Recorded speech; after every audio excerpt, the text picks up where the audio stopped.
Good morning class, আমি সন্তু। তোমরা দেখছো the learning expert 2.0 YouTube channel.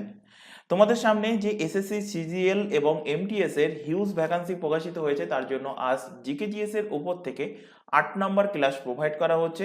তো এর আগে অলরেডি আমরা জিকেজিএস এর উপর থেকে অনেকগুলো ক্লাস কিন্তু কভার করে নিয়েছি। সেই ক্লাসগুলো না দেখে থাকলে ওপরে আই বাটনে দেখবে একটা লিঙ্ক শো হচ্ছে, সেটার উপরে ক্লিক করো, অথবা এই চ্যানেলের ডিসক্রিপশন বক্সের মধ্যে প্রিভিয়াস ক্লাসগুলোর লিঙ্ক প্রোভাইড করা আছে, সেটার উপর ক্লিক করলে প্রিভিয়াস ক্লাসগুলো তোমরা সেখান থেকে পরপর দেখে নিতে পারবে। ক্লাসের শুরুতে প্রত্যেককে বলছি, ক্লাসটা কেউ কিন্তু ডাউনলোড করে দেখবে না। এটা তোমাদের কাছে আমাদের তরফ থেকে একটা ছোট রিকোয়েস্ট থাকছে।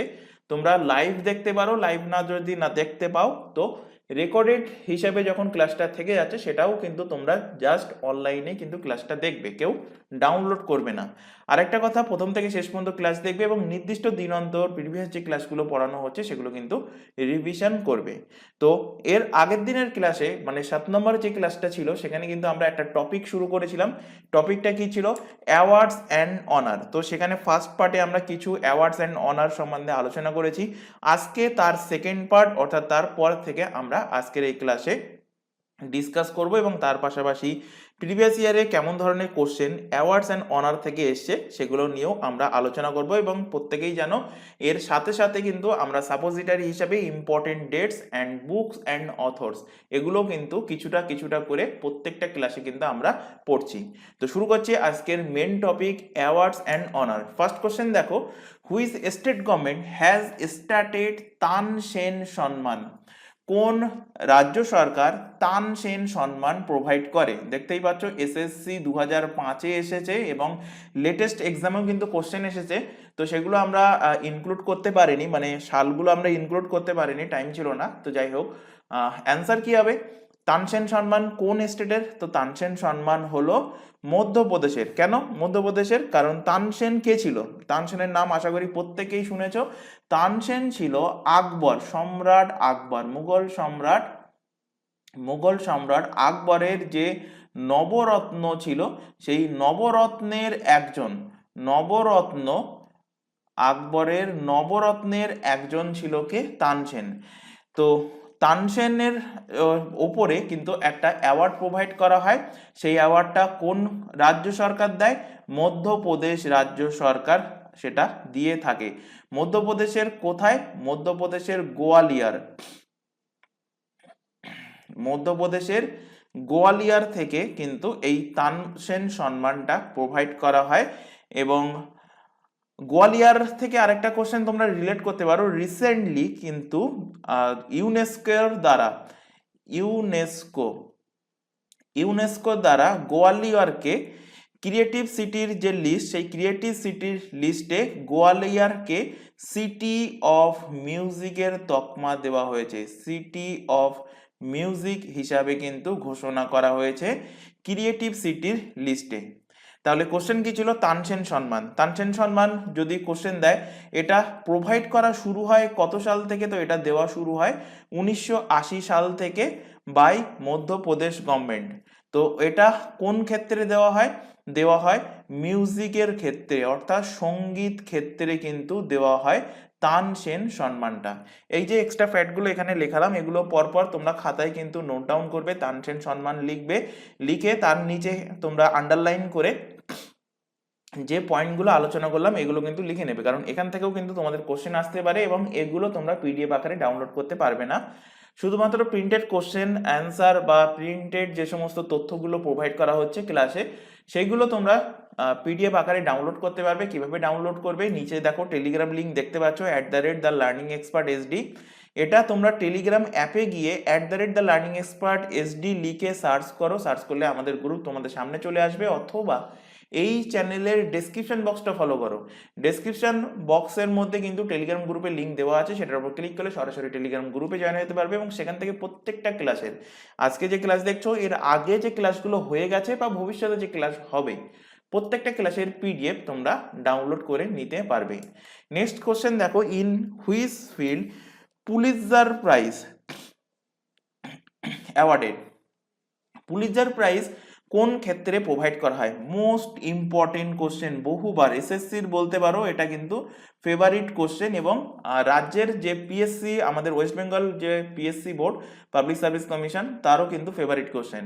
তো পুলিৎজার অ্যাওয়ার্ড প্রোভাইড করা হয় কিন্তু তিনটে ক্ষেত্রে। কি কি?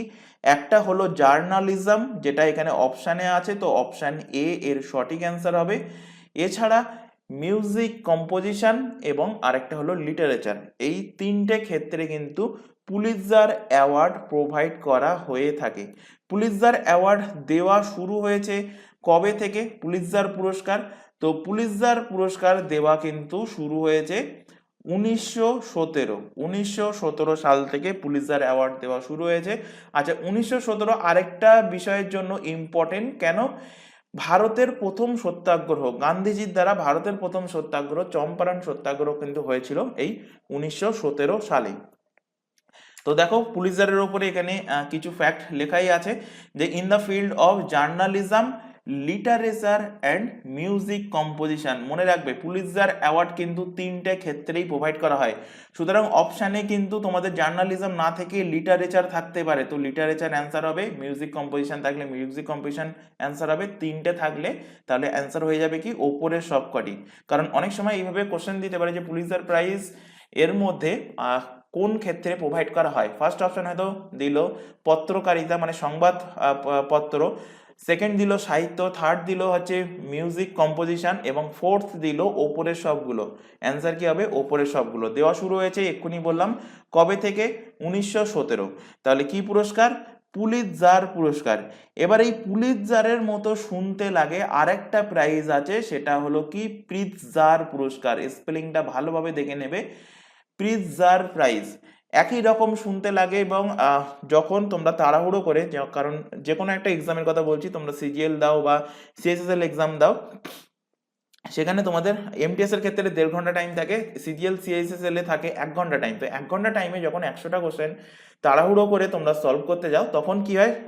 বাই মিস্টেকে কিন্তু প্রিৎজারকে তোমরা পুলিৎজার হিসাবে আইডেন্টিফাই করো এবং অ্যান্সার ভুল মেরে চলে আসো। তো খেয়াল রাখবে প্রিৎজার জানতে চাইছে না পুলিৎজার জানতে চাইছে। যেখানে ভুল হয় সেগুলো কিন্তু ধরিয়ে দিচ্ছি, এগুলো কিন্তু অবশ্যই মনে রাখবে। প্রোভাইড করা হয় প্রিৎজার প্রাইজ কোন ক্ষেত্রে? আর্কিটেকচার, বাংলাতে কি বলবো? বাস্তুকলা। বাস্তুকলার ক্ষেত্রে, অর্থাৎ আর্কিটেকচারের ফিল্ডে কিন্তু প্রোভাইড করা হয় কি প্রিৎজার প্রাইজ। এবং আর্কিটেকচারের ক্ষেত্রে এই প্রিৎজার প্রাইজকে বলা হয় কি নোবেল প্রাইজ। যেমনটা যদি বলা হয় যে গণিতের নোবেল প্রাইজ কাকে বলে, এর আগের দিনের ক্লাসেই বলেছি, তো গণিতের নোবেল প্রাইজ বলা হয় অ্যাবেল প্রাইজকে, কিন্তু গণিত ক্ষেত্রের নোবেল প্রাইজ বলা হয়। তেমনি বাস্তুকলার ক্ষেত্রে নোবেল প্রাইজ বলবো কোন প্রাইজকে? অ্যান্সার হবে প্রিৎজার প্রাইজ। দেওয়া শুরু হয়েছে কবে থেকে? 1979 থেকে কিন্তু প্রিৎজার অ্যাওয়ার্ড, প্রিৎজার পুরস্কার কিন্তু দেওয়া শুরু হয়েছে। এখান থেকে আরেকটা কোশ্চেন রিলেট করে নাও, প্রিৎজার প্রাইজ থেকে বহুবার এক্সামে কোশ্চেন দিয়েছে যে প্রথম ভারতীয় বিজেতা, প্রথম ভারতীয় হিসাবে কে জিতেছে? প্রথম ভারতীয় বিজেতা কে ছিল প্রিৎজার প্রাইজে? তো তার নাম কি? তার নাম হলো বালাকৃষ্ণা দোষী। বালাকৃষ্ণা দোষী কবে পেয়েছে? 2018 সালে পেয়েছে প্রিৎজার প্রাইজ। আর এই বছর অর্থাৎ 2024-এ প্রিৎজার পুরস্কার কিন্তু দেওয়া হয়েছে। কে জিতেছে? উইনার কে হয়েছে? উইনার হয়েছে রিকেন ইয়ামামোটো।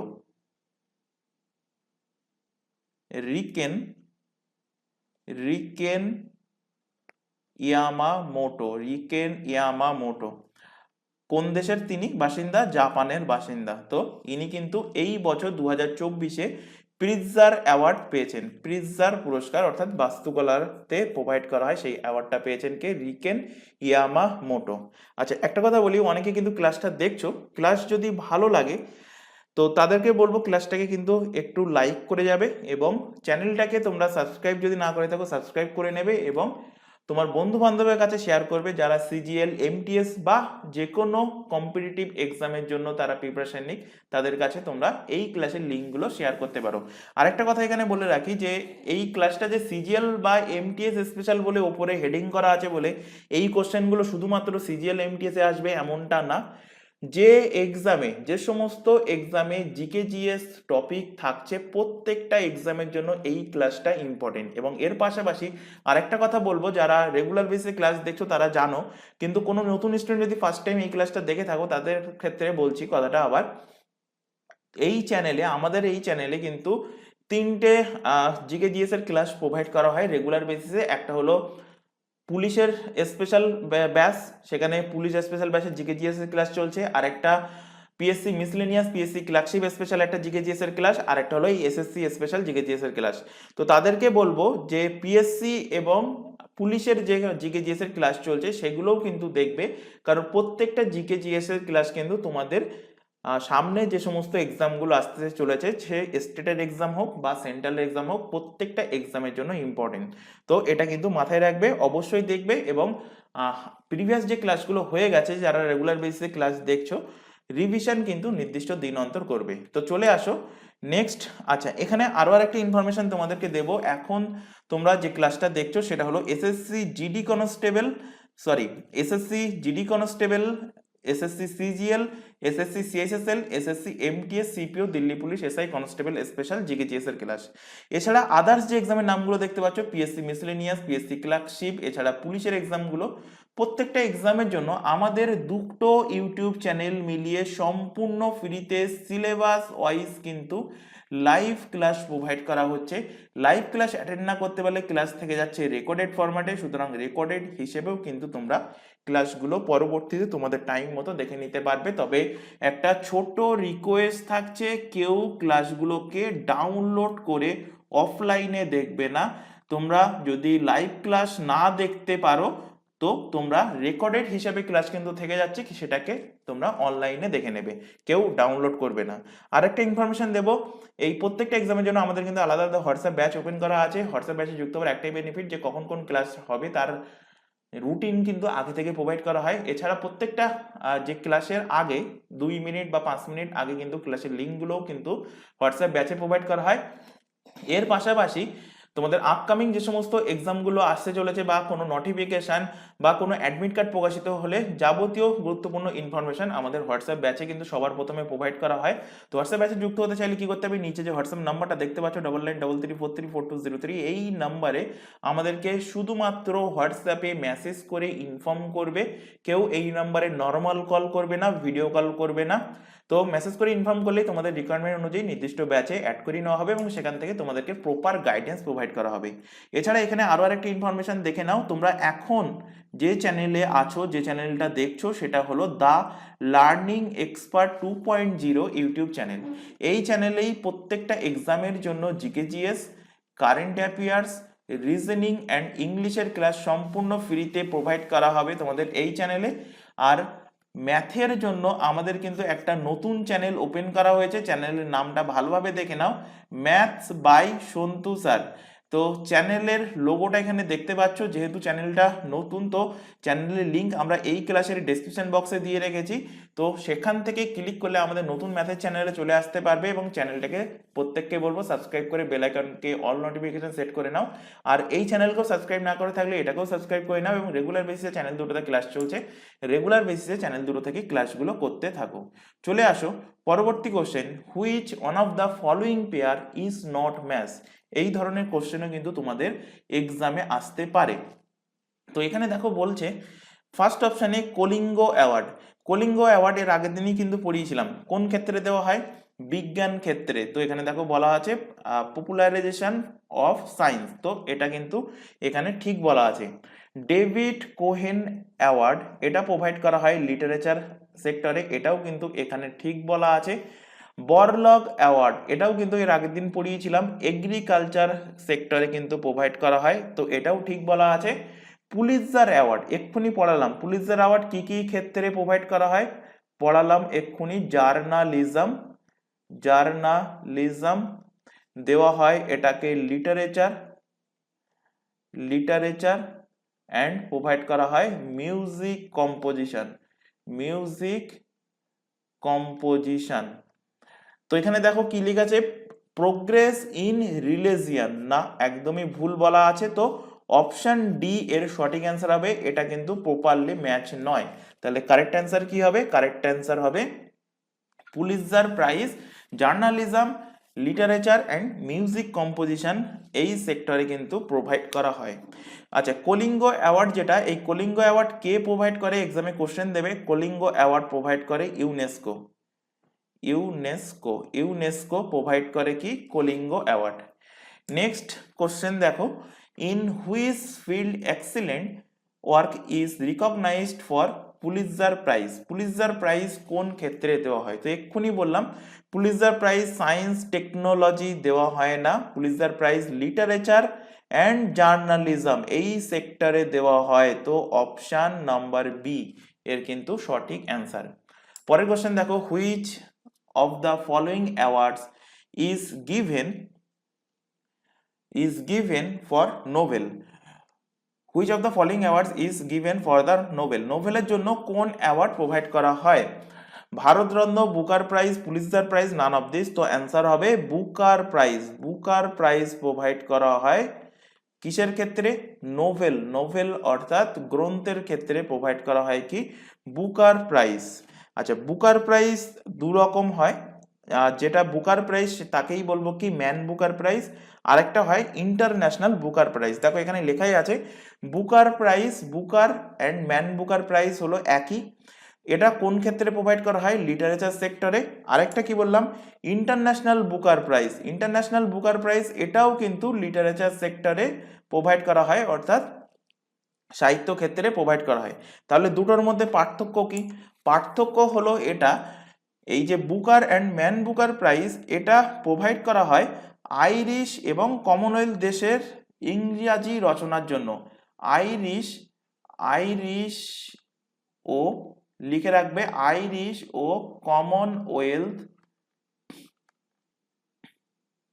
কমনওয়েলথ যে সমস্ত কান্ট্রি আছে, কমনওয়েলথ যে সমস্ত দেশ আছে, এই কমনওয়েলথ দেশের ইংরাজির জন্য, ইংরাজি অনুবাদের জন্য, ইংরাজি রচনার জন্য মানে আইরিশ এবং কমনওয়েলথ যে সমস্ত দেশগুলো আছে, এই সমস্ত দেশে ইংরাজিতে যদি কেউ কোনো নোভেল লেখে তাকে প্রোভাইড করা হয় কি? বুকার প্রাইজ বা ম্যান বুকার প্রাইজ। আর ইন্টারন্যাশনাল বুকার প্রাইজ প্রোভাইড করা হয় কোন ক্ষেত্রে? যদি কেউ বই, কোনো ভাষায় লেখা বইটাকে ইংরাজিতে অনুবাদ করে তাকে প্রোভাইড করা হয় কিন্তু ইন্টারন্যাশনাল বুকার প্রাইজ। মানে ইংরাজিতে ট্রান্সলেট করা বইয়ের ওপর, ইংরাজিতে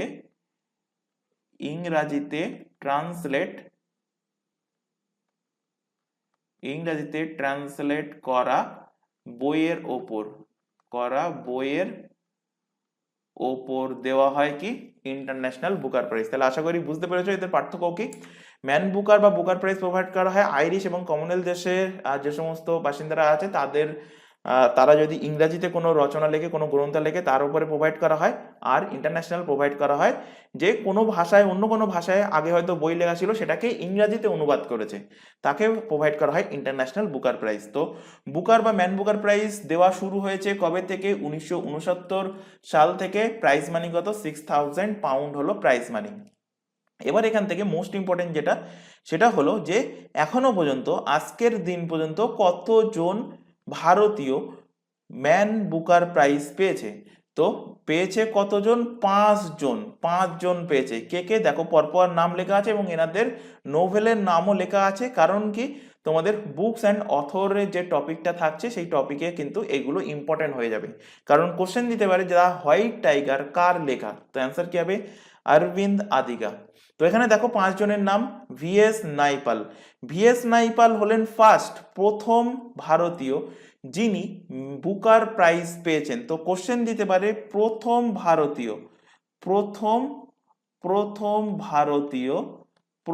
ভারতীয় যিনি বুকার প্রাইজ পেয়েছেন তার নাম কি? তার নাম হয়ে যাবে VS Naipaul.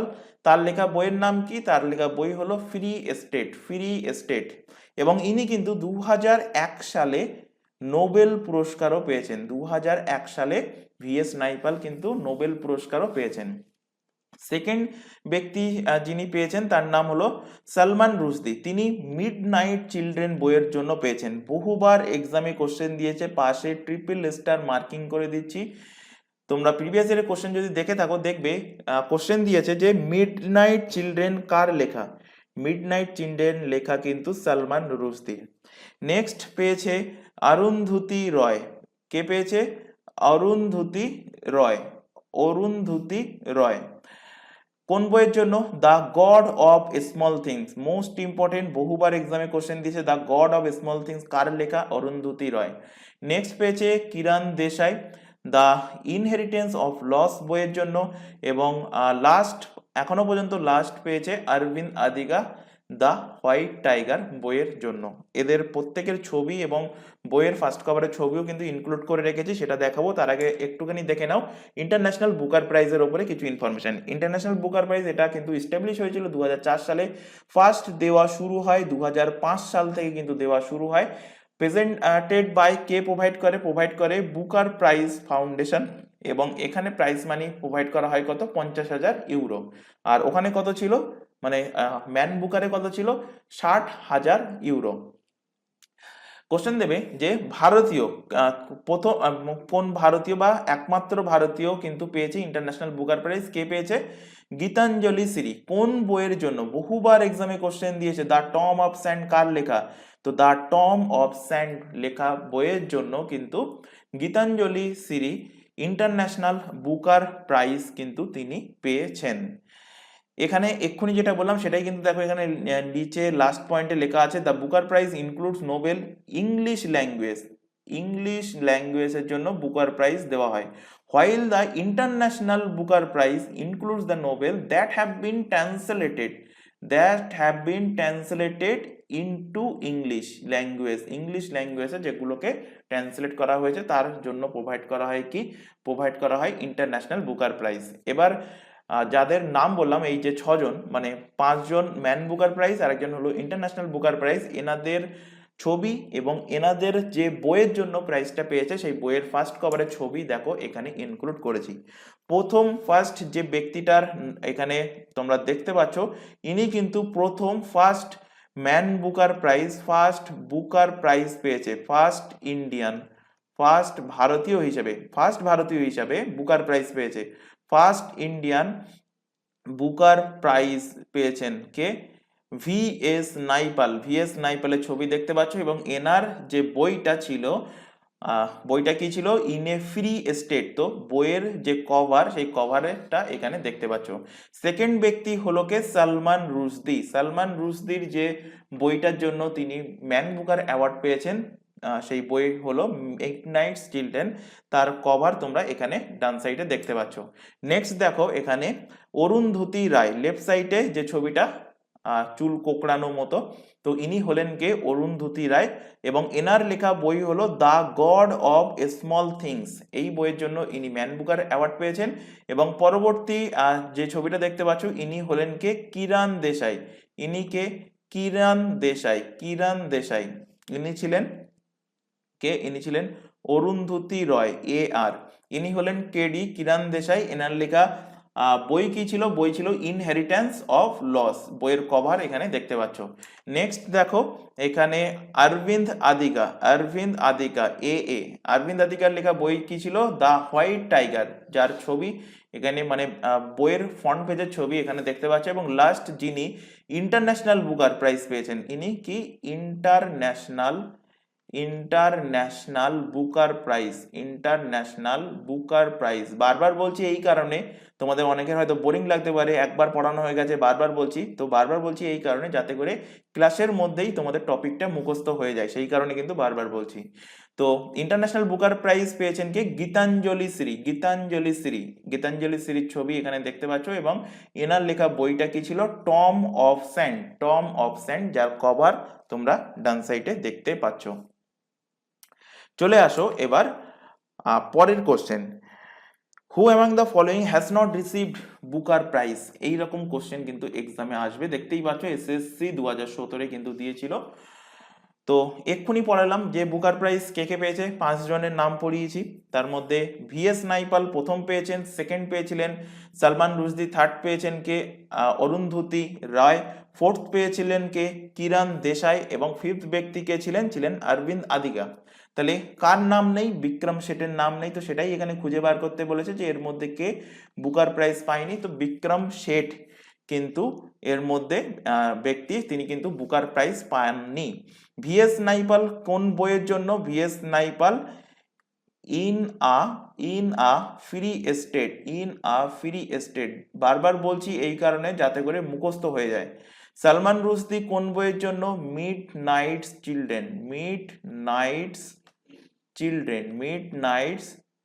Children.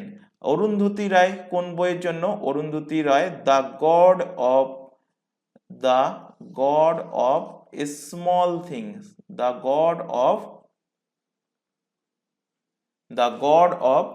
Small things, এই বইয়ের জন্য পেয়েছিলেন অরুন্ধতী রয়। নেক্সট কোশ্চেন দেখো, writers from which countries are consider for the man Booker Prize. তোমাদের এক্ষুনি পড়ালাম বা যখন পার্থক্য বোঝাচ্ছিলাম যে ম্যান বুকার প্রাইজ এবং ইন্টারন্যাশনাল বুকার প্রাইজ কাদের কাদের প্রোভাইড করা হয়, তো সেটাই দেখো এখানে কোশ্চেন দিয়েছে। এসএসসি 2013 এবং রিসেন্টলিও কিন্তু একটা এক্সামে কোশ্চেন ছিল, সেগুলো ইনক্লুড করার টাইম পাইনি, মানে সালগুলো ইনক্লুড ঠিকঠাক এখানে করা নেই। তো এর পরের ক্লাস থেকে রাখার চেষ্টা করব যাতে করে তোমাদের বুঝতে সুবিধা হয়। তো যাই হোক, দেখো writers from the which countries are consider Man Booker prize. তো ম্যান বুকার প্রাইজ কাদের পড়িয়েছি আইরিশ এবং কমনওয়েলথ দেশ। কোথায় লেখা আছে? ইংলিশ রাইটার, ইংরাজিতে রচনা লিখবে the Commonwealth and the Ireland. তো অপশন বি এর কিন্তু সঠিক অ্যান্সার হবে।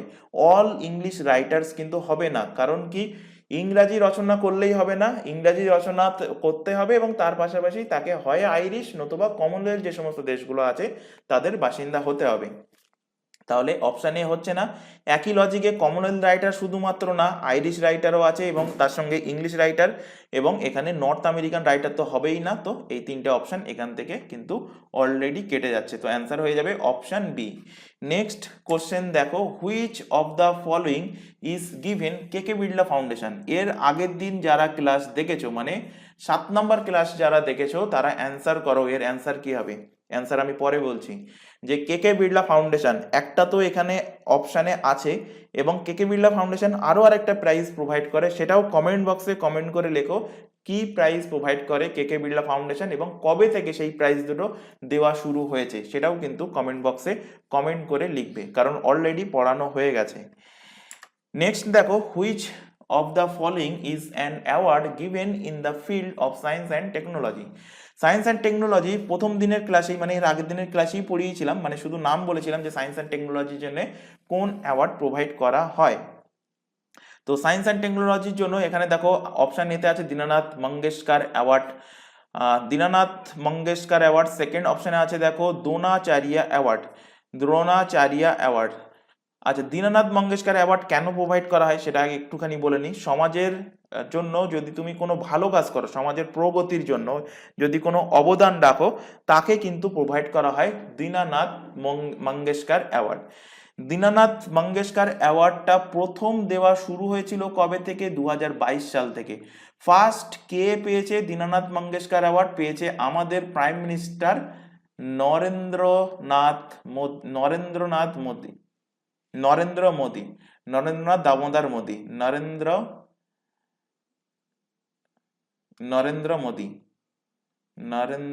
মোদী। নরেন্দ্রনাথ দামোদর মোদী হলো পুরো নাম। কোশ্চেন দেবে কারণ যেহেতু 2022, 2023 এবং 2024 তিনটে দিয়েছে পরপর, তো তিনটেই তোমাদের মনে রাখতে হবে যে লতা মঙ্গেশকর অ্যাওয়ার্ড, লতা দীনানাথ মঙ্গেশকর অ্যাওয়ার্ড কে কে পেয়েছে? এর পরের সালে 2023-এ পেয়েছে দ্বিতীয় ব্যক্তি হলেন আশা ভোসলে। তোমাদের হয়তো নাম শুনে মনে হতে পারে লতা দীননাথ মঙ্গেশকর অ্যাওয়ার্ড কোন ক্ষেত্রে প্রোভাইড করা হয়, এইভাবে কোশ্চেন দিতে পারে।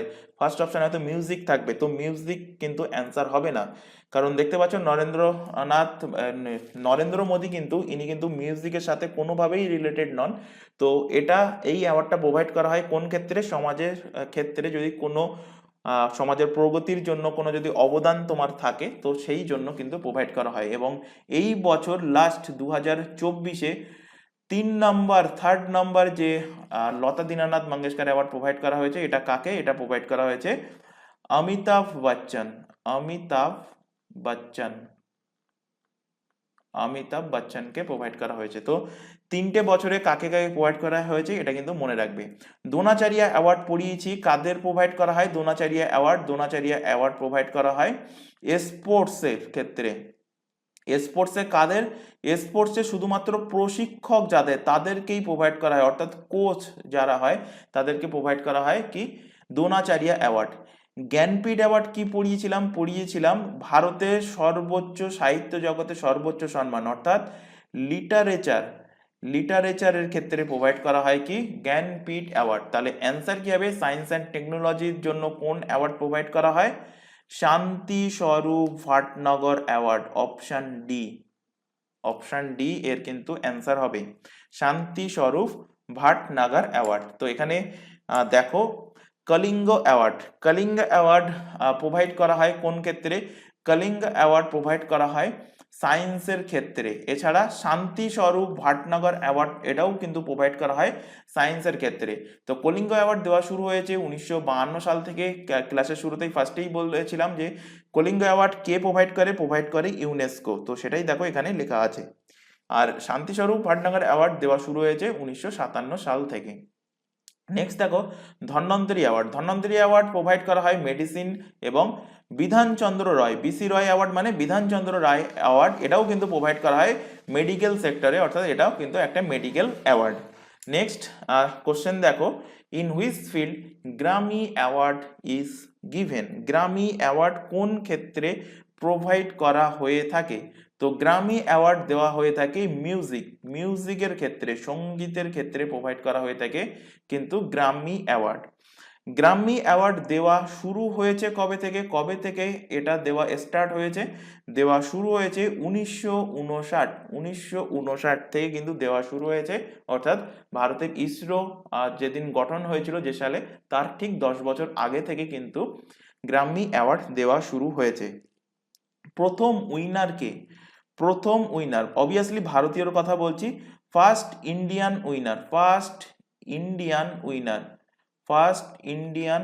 উইনার প্রথম ভারতীয় উইনারকে, তো পণ্ডিত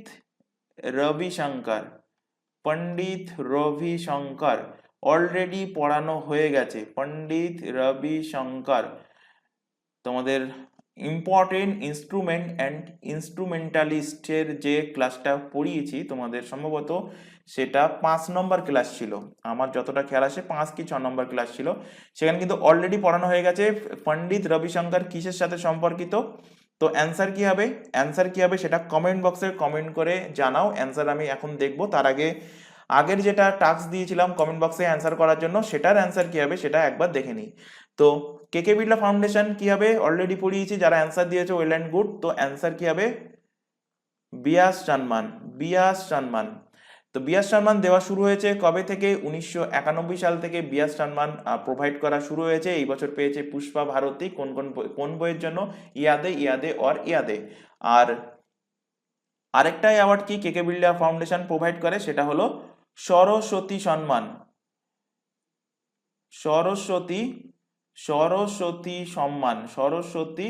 সম্মান। এটাও কিন্তু প্রোভাইড করা শুরু হয়েছে কবে থেকে, 1991 সাল থেকে প্রোভাইড করা হয়েছে। কে পেয়েছে পুষ্প বর্মা রৌদ্র সাথিকম বইয়ের জন্য কিন্তু তিনি সরস্বতী সম্মান পেয়েছেন, লাস্ট 33তম সরস্বতী সম্মান। তো বিয়াস সম্মানটাও ছিল 33তম, সরস্বতী সম্মানও ছিল 33তম।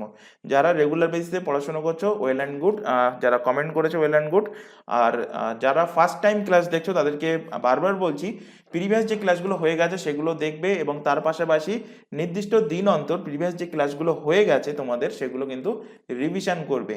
আর ক্লাস ভালো লাগলে অবভিয়াসলি ক্লাসটাকে কিন্তু লাইক করবে, কারণ দেখছি ম্যাক্সিমাম ক্যান্ডিডেট কিন্তু ক্লাসটাকে লাইক করছো না। আশা করি এবার এই কোশ্চেনের অ্যান্সার কি এটা তোমরা দিয়ে দিয়েছো, যে রবিশঙ্কর, পণ্ডিত রবিশঙ্কর কিসের সাথে সম্পর্কিত? তো ইনি সিতার, ফেমাস সেতার বাদক, ফেমাস কিন্তু সেতার বাদক, সেতারের সাথে ইনি কিন্তু সম্পর্কিত। আচ্ছা, এখান থেকে আরেকটা কোশ্চেন দেবে গ্রাম্মি অ্যাওয়ার্ড থেকে। কোশ্চেন কি দেবে? দেবে যে প্রথম মহিলা, ফার্স্ট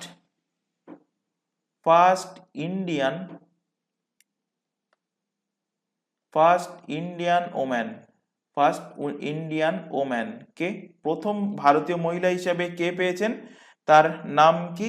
তো প্রথম ভারতীয় মহিলা হিসেবে পেয়েছেন তানভি সাহা, তানভি সাহা পেয়েছেন প্রথম ভারতীয় মহিলা হিসাবে। নেক্সট দেখো অস্কার অ্যাওয়ার্ড, অস্কার অথবা academic award. Oscar award provide করা হয় কোন ক্ষেত্রে? প্রোভাইড করা হয় ফিল্মের ক্ষেত্রে, মুভির ক্ষেত্রে, চলচ্চিত্রের ক্ষেত্রে কিন্তু প্রোভাইড করা হয় কি অস্কার অ্যাওয়ার্ড। কবে থেকে দেওয়া শুরু হয়েছে? 1929 সাল থেকে দেওয়া কিন্তু শুরু হয়েছে। ন্যাশনাল ফিল্ম অ্যাওয়ার্ড প্রোভাইড করা হয়েছে কবে থেকে? 1954 সাল থেকে। Ministry of information and broadcasting এর তরফ থেকে কিন্তু এই ন্যাশনাল ফিল্ম অ্যাওয়ার্ড প্রোভাইড করা হয়। দাদা সাহেব ফালকে অ্যাওয়ার্ড হলো ভারতের ফিল্ম জগতের সব থেকে বড় অ্যাওয়ার্ড। যদি কোশ্চেন দেয় যে ভারতের ফিল্ম জগতের সব থেকে বড় অ্যাওয়ার্ড কি, তো অ্যান্সার কি হবে? অ্যান্সার হবে দাদা সাহেব ফালকে অ্যাওয়ার্ড। তো এটাও কিন্তু প্রোভাইড করা হয় ফিল্ম জগতে, অর্থাৎ চলচ্চিত্র সিনেমা জগতের ক্ষেত্রেই প্রোভাইড করা হয়। দেওয়া শুরু হয়েছে কবে থেকে? 1969 সাল থেকে, অর্থাৎ ইসরো যে বছর ইস্টাবলিশ হয়েছিল সেই বছর থেকেই। তো ইসরোর সাথে রিলেট করাচ্ছি এই কারণে যাতে করে জিনিসগুলো মনে থাকে, সেই কারণেই ইসরোর সাথে বারবার রিলেট করাচ্ছি। তো এর ফলে কি হবে? দুটো বেনিফিট, ইসরো কবে ইস্টাবলিশ হয় সেটাও মনে থাকবে এবং তার পাশাপাশি এটাও তার সাথে রিলেট করে মনে রাখতে পারবে। প্রাইজ মানি হিসেবে কত টাকা দেওয়া হয়? প্রাইজ মানি হিসেবে প্রোভাইড করা হয় 15 লক্ষ টাকা দাদা সাহেব ফালকে অ্যাওয়ার্ডে। প্রথম উইনার কে হয়েছিল দাদা সাহেব ফালকে? দেবিকা রানী প্রথম দাদা সাহেব ফালকে অ্যাওয়ার্ড পেয়েছেন। এবং লাস্ট 53তম দাদা সাহেব ফালকে অ্যাওয়ার্ড কে পেয়েছে? Waheeda Rehman. Most important question current affairs এর তরফ থেকে, ভেরি ভেরি ইম্পর্টেন্ট, বহুবার এক্সামে কিন্তু দিয়েছে অলরেডি। তো অ্যান্সার কি হবে? ওয়াহিদা রহমান 53তম দাদা সাহেব ফালকে অ্যাওয়ার্ড কে পেয়েছেন ওয়াহিদা রহমান। আচ্ছা, কোশ্চেন দিতে পারে এই যে দাদা সাহেব ফালকে, এনার আসল নাম কি ছিল, অরিজিনাল নাম কি ছিল? অরিজিনাল নাম ছিল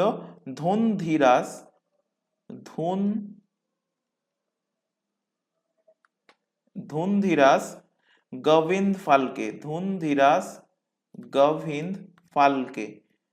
গোবিন্দ ফালকে ছিল এনার অরিজিনাল নেম। পরবর্তীতে নাম চেঞ্জ হয়েছে কি দাদা সাহেব ফালকে। এবং এই দাদা সাহেব ফালকেকে কি বলা হয়? বলা হয় ফাদার অফ ইন্ডিয়ান সিনেমা। যদি কোশ্চেন দেয় যে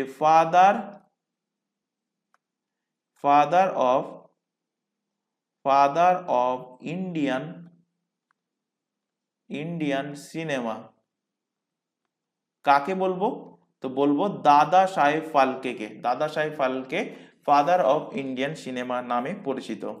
আচ্ছা, অস্কার অ্যাওয়ার্ড থেকে এখানে দুটো পয়েন্ট রিলেট করে নাও, যে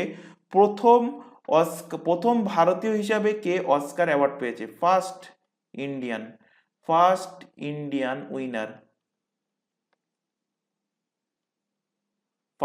ইন্ডিয়ান উইনার, প্রথম ভারতীয় হিসাবে কে অস্কার অ্যাওয়ার্ড পেয়েছে? তো প্রথম ভারতীয় হিসাবে অস্কার অ্যাওয়ার্ড পেয়েছে ভানু আথাইয়া। কে পেয়েছে? ভানু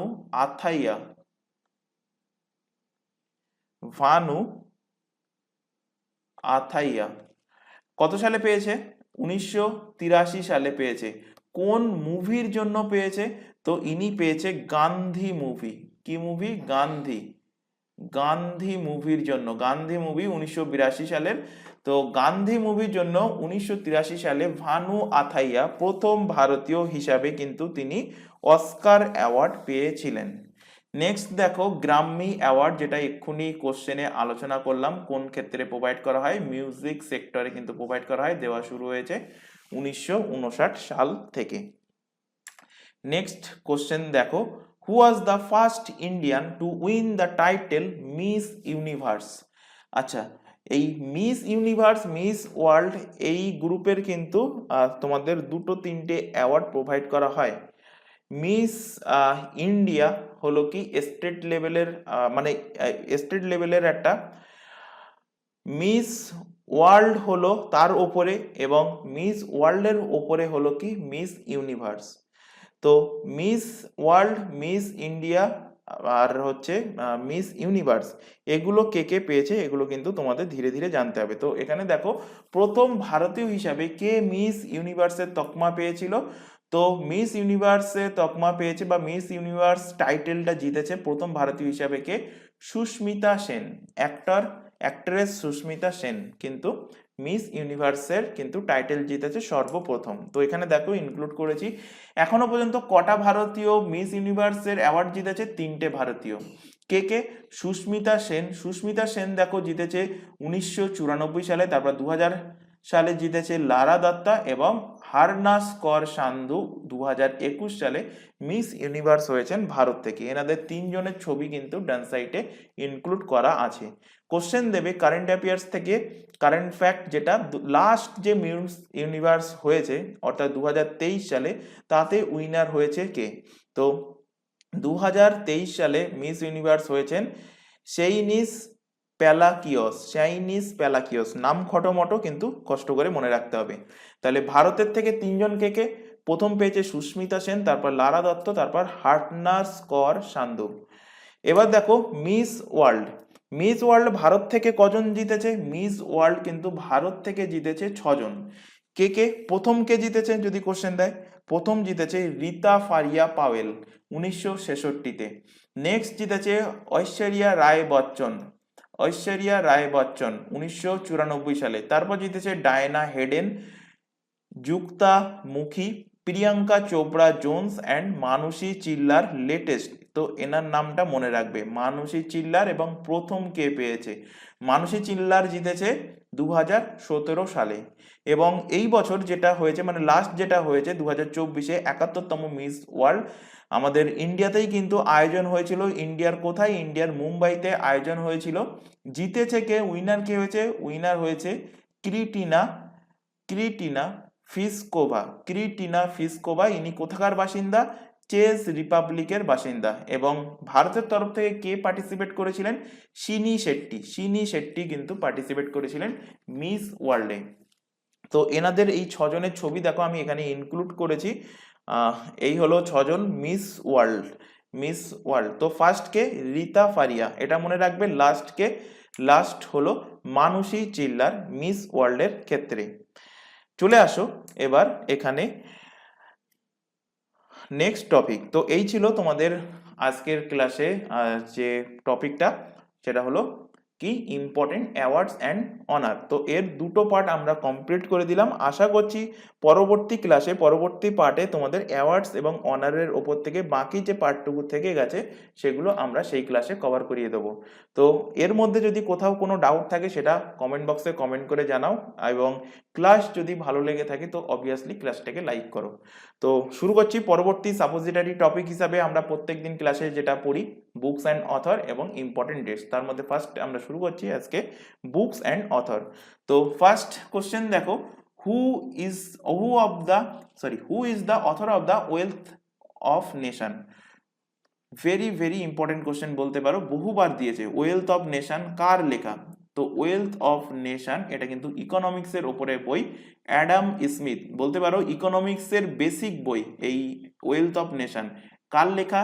অ্যাডাম স্মিথের লেখা বই wealth of nation. Next question দেখো, a train to Pakistan, who among the following has written a book a train to Pakistan, বইটা কে লিখেছেন? তো বইয়ের কভারের ছবি দেখো ডান সাইডে ইনক্লুড করেছি এই কারণে যাতে করে ছবিটা দেখেও তোমাদের মনে থাকে।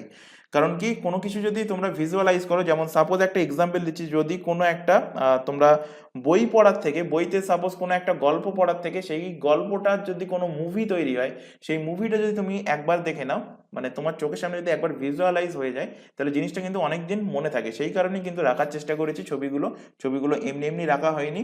তো ছবিও দেখবে এবং তার পাশাপাশি, কারণ যখন পিডিএফ প্রোভাইড করা হবে, পিডিএফও ছবি পেয়ে যাবে, সেখান থেকে ভালোভাবে দেখে নেবে।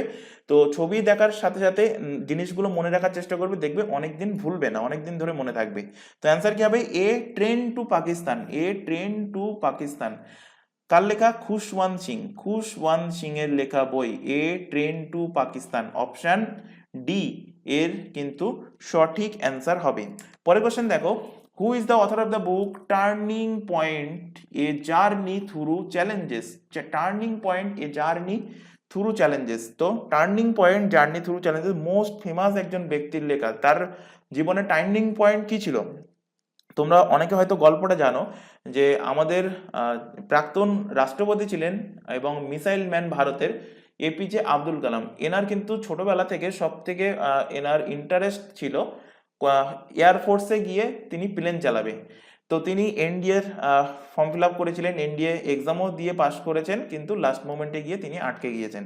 তিনি মেডিকেল, সম্ভবত মেডিকেল সেক্টর, যে মেডিকেল যে ভেরিফিকেশনগুলো হয় সেখানে কিন্তু তিনি আটকে গিয়েছিলেন। তো তিনি কিন্তু এয়ারফোর্সে যেতে পারেননি। তো তার মনে কিন্তু জেদ ছিল যে তিনি একদিন প্লেন ওড়াবেন। তো সেই জেদ পরবর্তীতে এসে তিনি যখন রাষ্ট্রপতি হন, রাষ্ট্রপতি হলে কি হয়, এর আগের দিনে ক্লাসে পড়িয়েছি যে কমান্ডার ইন চিফ, তিনটে বাহিনী, ভারতের ডিফেন্স বলতে কিন্তু তিনটে বাহিনী।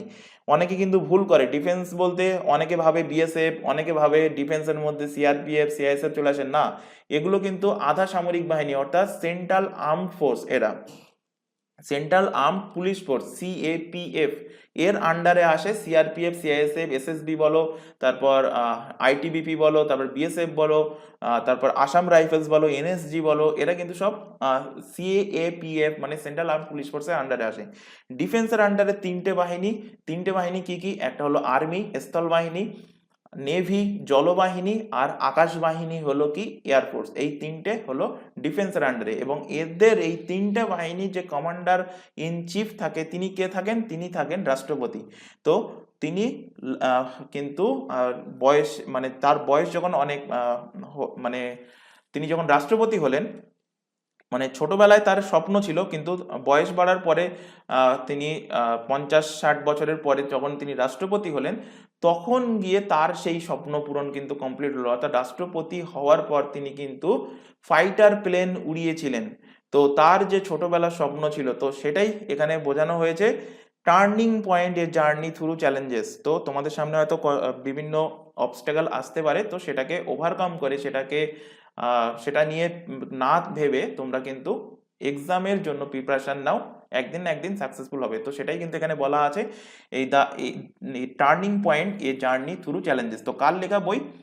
এপিজে আব্দুল কালামের লেখা বই। এপিজে আব্দুল কালাম। এপিজে আব্দুল কালামের লেখা আরো দুটো বই আছে, সে দুটোও এখান থেকে তোমরা মনে রাখবে। একটা হলো ইগনাইটেড মাইন্ডস, এটাও কিন্তু বহুবার এক্সামে দিয়েছে, ইগনাইটেড মাইন্ডস। আরেকটা বই হলো উইংস অফ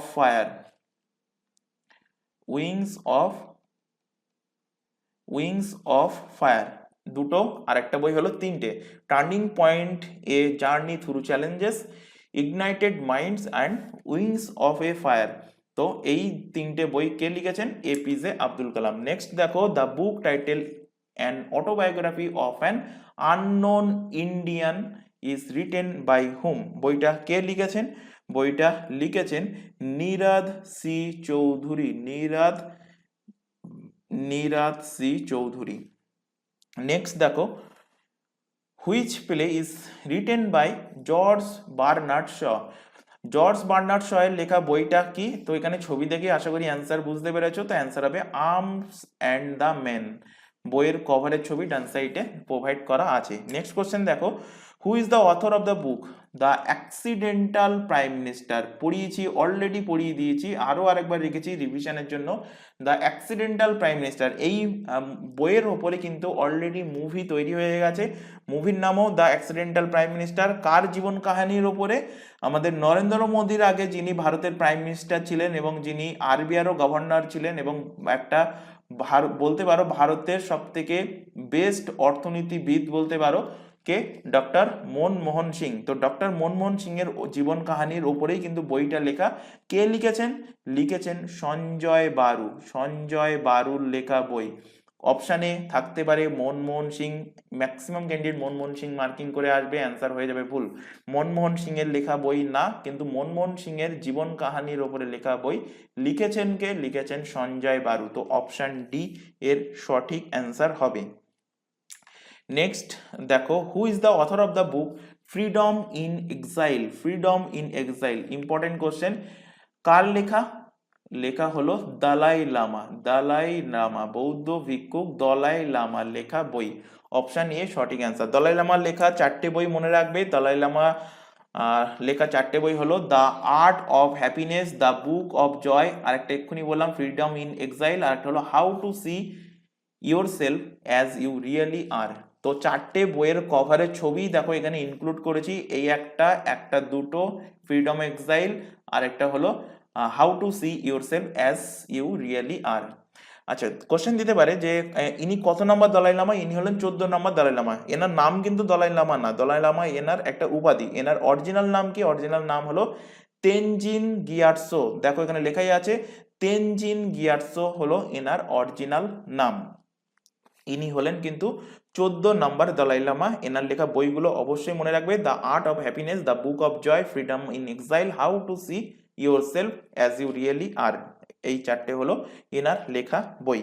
চলে আসো পরের কোশ্চেন। The book Indian wins freedom, India wins freedom বইটা কে লিখেছেন? Is a autobiography of. কার লেখা? তো এটা লেখা ভারতের প্রথম শিক্ষামন্ত্রী, এডুকেশন মিনিস্টার মৌলানা আবুল কালাম আজাদ। ভারতের প্রথম শিক্ষামন্ত্রী মৌলানা আবুল কালাম আজাদের লেখা বই হলো কি? India wins freedom. এছাড়া এনার লেখা আরেকটা ফেমাস বই যেটা বহুবার এক্সামে দিয়েছে সেটা হলো আল হিলাল। আল আল হিলাল, আল হিলাল কার লেখা? মৌলানা আবুল কালাম আজাদের লেখা বই। তো এই ছিল তোমাদের আজকের ক্লাসে বুকস অ্যান্ড অথরের ওপর থেকে টপিকটা। তোমাদের এর আগের দিনের ক্লাসে কিন্তু বলেছিলাম যে কতগুলো বুকস অ্যান্ড অথর কমপ্লিট হলো। যারা রেগুলার বেসিসে জিনিসগুলো নোট ডাউন করছো পরপর 1 2 3 4 আকারে, তো কতগুলো বই কমপ্লিট হলো সেটা কমেন্ট বক্সে কমেন্ট করে জানাতে। ম্যাক্সিমাম কিন্তু জানাওনি, তো আবারও তোমাদেরকে বলছি যে ক্লাস শেষ হওয়ার পর কতগুলো বুকস অ্যান্ড অথর পড়ানো হলো সেটা কিন্তু একটু নাম্বারটা তোমরা নোট এখানে আমার কমেন্ট বক্সে কমেন্ট করে জানিয়ে দেবে যে 80টা কি 90টা কতটা কভার হলো সেটা একটুখানি লিখে জানাবে। চলে আসো পরের টপিক, ইম্পর্টেন্ট ডেটস। এর আগের দিন আমরা পড়েছিলাম 7টা মাস কভার করে নিয়েছিলাম এর আগের দিনের ক্লাস পর্যন্ত, মানে জুলাই মাস পর্যন্ত কভার হয়েছে। তো আজকের ক্লাসে যেটা পড়বো সেটা হলো আগস্ট। তো কোশ্চেন দেখো, when is national sports day celebrated? Very very important. National sports day কবে পালন করা হয়? SSC GD constable 2019, MP PSC মানে মধ্যপ্রদেশের পিএসসি 2018, এছাড়া আরও অনেক এক্সামে কিন্তু কোশ্চেনটা দিয়েছে। ন্যাশনাল স্পোর্টস ডে কার স্মরণে পালন করা হয়? পালন করা হয় হকির জাদুঘর Major Dhyan Chand. Major Dhyan Chand, Major ধ্যানচাঁদের স্মরণে কিন্তু পালন করা হয় কি ন্যাশনাল স্পোর্টস ডে। মেজর ধ্যানচাঁদকে কি বলা হয়? বলা হয় হকির জাদুঘর। কি বলা হয়? হকির হকির জাদুঘর। কোশ্চেন দেবে হকির জাদুঘর কাকে বলা হয়? বলা হয় মেজর ধ্যানচাঁদকে। তো কবে পালন করা হয়?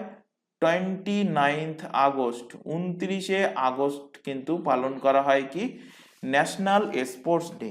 এবার দেখে নাও যে আগস্টে ইম্পর্টেন্ট যে ডেটগুলো তোমাদের মনে রাখতে হবে। তো কি কি সে?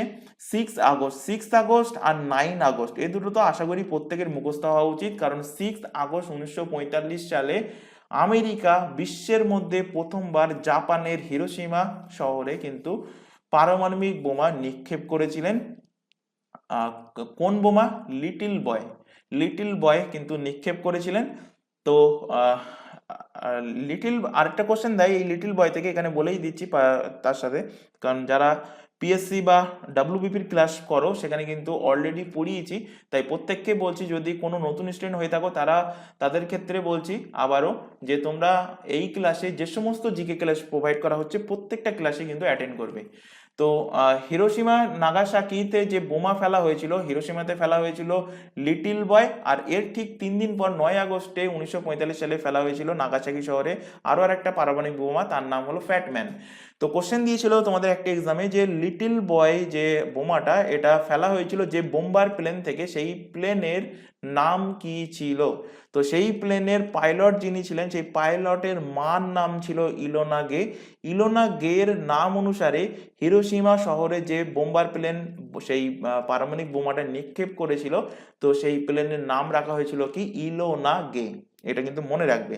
তো সেই দিনের পর থেকে 6 আগস্ট আমরা হিরোশিমা দিবস হিসেবে পালন করি, 9 আগস্ট নাগাসাকি দিবস হিসেবে পালন করি, 7 আগস্ট ন্যাশনাল হ্যান্ডলুম ডে হিসাবে পালন করি। এটা কিন্তু ইম্পর্টেন্ট, এক্সামে কোশ্চেন দিয়েছে, দেখতেই পাচ্ছ এমটিএস আরআরবি এনটিপিসির কোশ্চেন।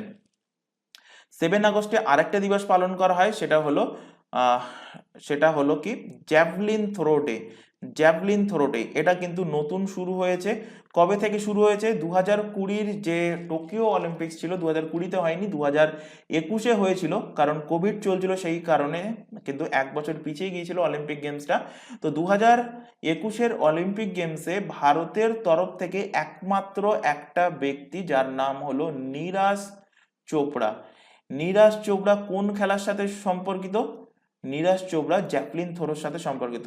তো নীরাজ চোপড়া এই জ্যাভলিন থ্রোর মাধ্যমে ভারতে একমাত্র একটাই স্বর্ণ পদক জয়লাভ করেছিল এই অলিম্পিক গেমসে, সামার অলিম্পিকে। তো সেটা কে এনেছিল? নীরাজ চোপড়া। তো তার স্মরণে 7 আগস্ট দিনটাকে ন্যাশনাল জ্যাভলিন থ্রো ডে হিসাবে কিন্তু পালন করা হয়। 9 আগস্ট নাগাসাকি ডে, এছাড়া 9 আগস্ট কুইট ইন্ডিয়া ডে হিসেবে পালন করা হয়। 12 আগস্ট ইন্টারন্যাশনাল ইউথ ডে। যদি কোশ্চেন দেয় যে ন্যাশনাল ইউথ ডে, পড়িয়ে দিয়েছি, অলরেডি পড়ানো হয়ে গেছে ন্যাশনাল ইউথ ডে, যারা রেগুলার বেসিসে ক্লাস করছো তারা জানো। অ্যান্সার কি হবে? কমেন্ট বক্সে কমেন্ট করে জানাবে যে ন্যাশনাল ইউথ ডে কবে পালন করা হয়।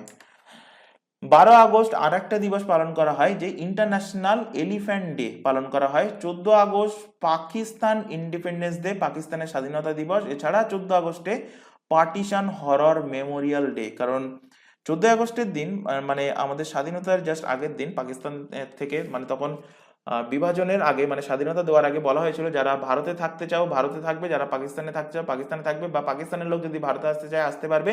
একইভাবে ভাইস ভার্সা ইন্ডিয়ার লোক যদি পাকিস্তানে যেতে চায় যেতে পারবে। তো পাকিস্তান থেকে যারা ভারতে আসতে চাইছিল সেই ট্রেন যখন এসেছিল, তো সেই ট্রেনে তোমরা মুভি হয়তো দেখেছো, মুভিটার নাম খেয়াল আসছে না, ছিল হচ্ছে ওই ধর্মেন্দ্রর ছেলে, ওই সানি দেওয়ালের মুভি ছিল, নামটা খেয়াল আসছে না মুভির। তো যাই হোক, সেখানে কিন্তু এই কাহিনীটা দেখানো হয়েছে। পাকিস্তান থেকে যখন ইন্ডিয়াতে ট্রেনটা এসেছিল তখন ম্যাক্সিমাম লোককে কিন্তু মেরে সেই ট্রেনে পাঠিয়েছিল। তো যাই হোক, সেই দিনের স্মরণে কিন্তু 14 আগস্ট পার্টিশন হরর্স মেমোরিয়াল ডে কিন্তু পালন করা হয়। 15 আগস্ট ডে অবভিয়াসলি প্রত্যেকে জানো ইন্ডিপেন্ডেন্স ডে অফ ইন্ডিয়া, আর 29 আগস্ট ন্যাশনাল স্পোর্টস ডে পালন করা হয়। তো এই ছিল আগস্টের মধ্যে থেকে আগস্ট মাসের এইগুলো মনে রাখবে। এবার দেখো লাস্ট কোশ্চেন আজকের ক্লাসে, in whose honour is national sports day celebrated. তো প্রথমেই বলেছি যে কার স্মরণে? মেজর ধ্যানচাঁদের স্মরণে কিন্তু পালন করা হয় কি? ন্যাশনাল স্পোর্টস ডে মেজর ধ্যানচাঁদের স্মরণে কিন্তু পালন করা হয়। কবে পালন করা হয়? 29 আগস্টে পালন করা হয়। অটল বিহারী বাজপেয়ীর স্মরণে যে দিবসটা পালন করা হয় সেটা কি? সুশাসন দিবস। সুশাসন, গুড গভর্নেন্স ডে, সুশাসন দিবস। কবে পালন করা হয় সেটা যখন আমাদের ডিসেম্বর মাস আসবে তখন আলোচনা করব। তো এখানে বলে দিচ্ছি 25 ডিসেম্বরে কিন্তু সেটা পালন করা হয়ে থাকে। চৌধুরী চরণ সিং এর স্মরণে ডিসেম্বর 23 ডিসেম্বরে কিন্তু পালন করা হয় কি কিষাণ দিবস। কিষাণ দিবস পালন করা হয়। আর দীনদয়াল উপাধ্যায়ের স্মরণে সেপ্টেম্বর মাস আসবে যখন, তখন পড়াবো, মানে নেক্সট ক্লাসেই পড়ানো হবে। 25 সেপ্টেম্বরে অন্তোদয় দিবস পালন করা হয়। অন্তোদয় দিবস পালন করা হয় কার স্মরণে? দীনদয়াল উপাধ্যায়ের স্মরণে। তো এই ছিল আজকের ক্লাসে তোমাদের টোটাল টপিক।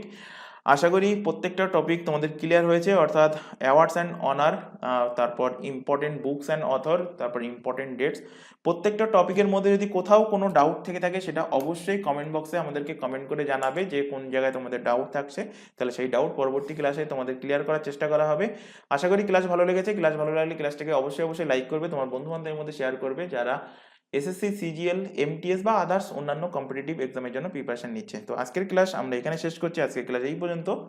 নেক্সট দেখা হবে পরবর্তী ক্লাস নিয়ে। Thank you.